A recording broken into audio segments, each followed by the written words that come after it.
What's going on, my friends? Today I want to show you my revamped ProAm point guard build. This is the build that I will be using in 2K leagues, or I guess ProAm leagues, moving forward for sure. I feel like I've played enough ProAm now to this point at a competitive level that I officially know exactly the way I play, the way that I play that makes sense in our offense, which is a pick and roll with an inside big. So I took a lot of time with this build, so if you enjoy this kind of content, me showing you the builds that I think work the best given the game mode that I'm going to be using it in, you know, leave a like on the video, subscribe if you're new. We're on the road to 3,000 subs. You guys have always been showing a lot of love and support, so I really appreciate that. Enough with the yapping, let's get into the physicals right away. I've been sick recently, so if I sound a bit nasally and disgusting, I do apologize. I'm still kind of recovering from my sickness, but enough of that. We're gonna have 90 speed, 82 agility, 65 strength, 65 vertical. As always, it's gonna make more sense why I did the things that I did with my physicals when you see the badges pop up, and I'll talk about it. I have 14 cap breakers at my disposal, so I'll be sure to really break down exactly why I did the things that I did. But yeah, 90 speed is worth noting off the bat because, like I said, I move a lot off the ball.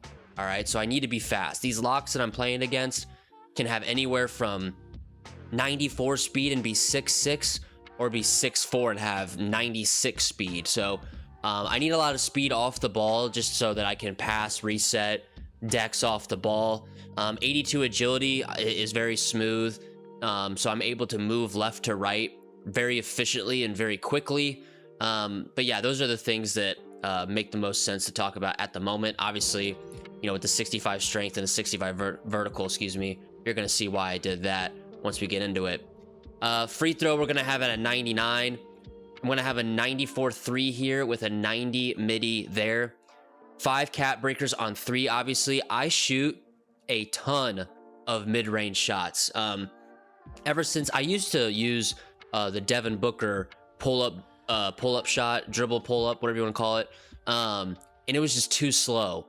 Ever since I've switched over to Pro 2, the midi feels really, really good. I honestly don't think you need to go above an 85 midi just for that pure green window, but I upped mine to a 90s just so that those weak contests and those moderate contests don't feel as good of a contest as they really are. So I like to think that with this 90 midi, instead of getting a moderate, you know, maybe I get a weak. That might be stupid thinking, but to me, having a higher attribute level in the mid-range will just help me make those moderate and those weak shots more consistently, if that makes sense. So that's why I did that.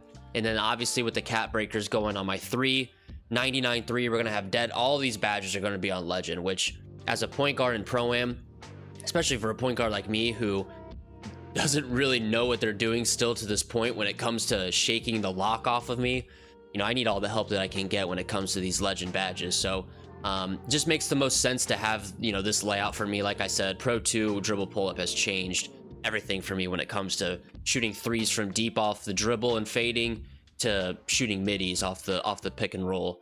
So yeah, 99-3, 90 midi there. Let's go to our playmaking now. We're gonna have a 92 pass here. We're gonna have a 91 ball handle, and I will go up to a, what is this? A 90 speed with ball. So 92 pass. Not gonna put any cap breakers on this. The only reason why I did this was Dimer to get that to legend with the badge +1. Obviously with the new season dropping, season 6 just dropped with T-Mac. I won't have this for at least a week or two probably on legend, but Hall of Fame off the bat is still very, very good. I've fallen in love with the 92 pass, especially as a Pro-Am point guard. Like I said, I don't really know what I'm doing still, but you know, there's some things that I've learned through my experience recently that, you know, 92 pass feels like the perfect number. You get your versatile visionary on silver. Bailout on silver is a lot better than bronze in my opinion. Break starter does pop up a little bit. Sometimes our big will get a rebound, kick it to me, and I'll push it up the court right away. And for some reason, sometimes the break starter does pop up, which is very strange. 5 cap breakers is going to go on my ball handle. So I'm going to have ankle assassin on Hall of Fame. Handles for days will be on Hall of Fame. You see the strong handle, that's going to be on silver. And then the unpluckable will go up to Hall of Fame. To be honest with you, I don't notice a huge difference between Hall of Fame unpluckable and gold unpluckable. I might post a video here in the near future playing in a Pro-Am league where I haven't played in a few weeks, and the first game I have 7 turnovers just because of, you know, not really dribbling the ball very well. And that's just going to happen. When you play locks, they're going to have a really good idea of when to really reach for the ball. But, you know, you don't get as many flukies maybe, but, you know, you're still going to get ripped against locks with 99 steal. So, you know, the more unpluckable, the better. I think past Hall of Fame is overkill. So seems like a fair level there. I use my badge +1 on handles for days. So my badge +1s, I'll have handles for days on legend and dimer on legend. Handles for days just makes a lot of sense. My usage rate on this team is pretty high. So I need all the energy that I can get. So having this on legend really helps me be able to dribble for, you know, 10 to 15 seconds if I have to. So really like that there. So 5 cap breakers there for 96. We have 4 more and we put all of them on lightning launched. So this will be on legend. The Kyrie Irving animation that you get at 94 speed with ball is terrible, which is definitely disappointing, but I need all the speed I can get. Hence why I did the 90 speed, you know, without the ball. 94 speed with the ball really just goes a long way for me. Gives me flexibility with my badge +1. So I used to put lightning launch on my badge +1. Now that I don't do that anymore because it's on legend, I have the flexibility to put it on handles for days right here. So legend lightning launch definitely helps, especially also when I'm getting, you know, pressed full court with the lock pressing me 94 feet. The more speed I can get to get by him, the, you know, obviously the better.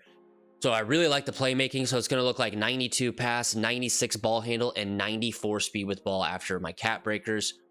Let's go on to the dunk. We're going to have just a 40 dunk here. The 2-hand standing dunk that you get at 40 compared to the 1-hand you get at 45, the 2-hand is better. So you don't really get blocked with those. I'm also not really doing those that much, but when I do it, I don't want to get blocked at all. And then I've talked about this before. 80 driving dunk here for the Devin Booker dunk package. That's the only dunks that I have on this build. I don't put anything else on my like dunk packages animation. So I'm in love with the Devin Booker dunk package. I think it's the best dunk package in the game, especially if you're just trying to get 2 points. At the end of the day, 2 points is 2 points. I wasn't really a huge fan of the 89 dunk. I wasn't catching any bodies at all, to be honest with you. And especially when we have an inside big, there's always going to be 1, 2, sometimes even 3 people in the paint when I'm trying to drive. So it just doesn't really make sense for me to have above an 80 dunk. The 65 vertical that I have gets me posterizer on bronze, which is nice just because anytime that that's popping up, it means it's helping me make my dunks at a higher rate than if I didn't have it. So definitely like having that posterizer just a little bit, not to catch bodies, but just to have a better chance at making dunks, which is really all I'm trying to do at the end of the day. Defense. Listen, defense, I sit in the corner. The more competitive the game gets, the less involved I am on defense. I really don't do anything on defense.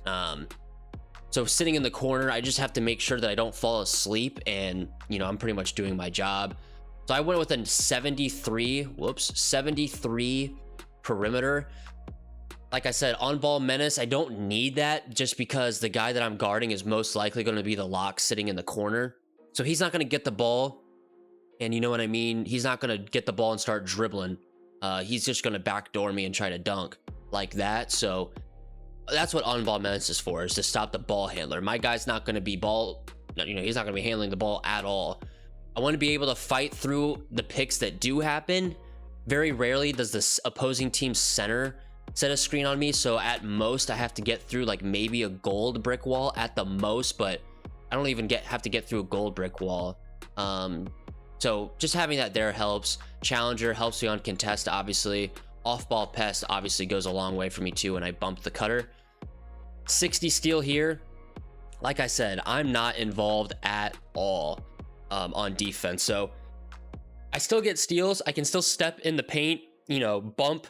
I can get bump steals still a lot. The 67 steal would help me get more bump steals, but you know, I don't really come across a ton of bump steals, to be honest with you. So that 60 steal helps me get the interceptor steals that I need. But other than that, you know, it doesn't really come into play a whole lot. We're going to up our block to just a 53 here. And then we only have one attribute point left over. I usually don't like wasting an attribute point like this, but you know, I spent so much time on this build or with this build that, you know, it was impossible for me to not get that while still maintaining everything that I really needed. When it comes to my playmaking, my shooting, and my finishing, that's all that I need. You know what I'm saying? So as the seasons get going, I'll probably put more cap breakers on my midi, just because the more midi, the better. 53 block helps me with my contest. So if I'm jumping, I get better animations jumping towards the shooter, or contesting a dunk down low if the lock does get by me on a backdoor cut. But I really do feel like this build is perfect for me. The 90 speed, like if I have takeover, I'm gonna have 97 speed, you know, 99.3 and like a 97 midi. So it just seems perfect for me. I'm not gonna lie to you. I'm fast, I can handle. I'm having a lot of fun using this build, to be quite honest with you. And the Steph Curry comparison is really it's nice. I mean, let's be honest. Steph Curry, when I'm making a point guard build, cherry on top. You know what I'm saying? But let me know what you think about this build. You guys seem to enjoy the last build video that I made with my Pro-Am build, so I thought I'd show you guys my new one. I do think that this build is better. If you want to go like 5 out, then that other build that I showed is far better. But, you know, this is for the PNR offense inside center build. I'll show you guys, the inside center build probably tomorrow if I had to guess, or the next day.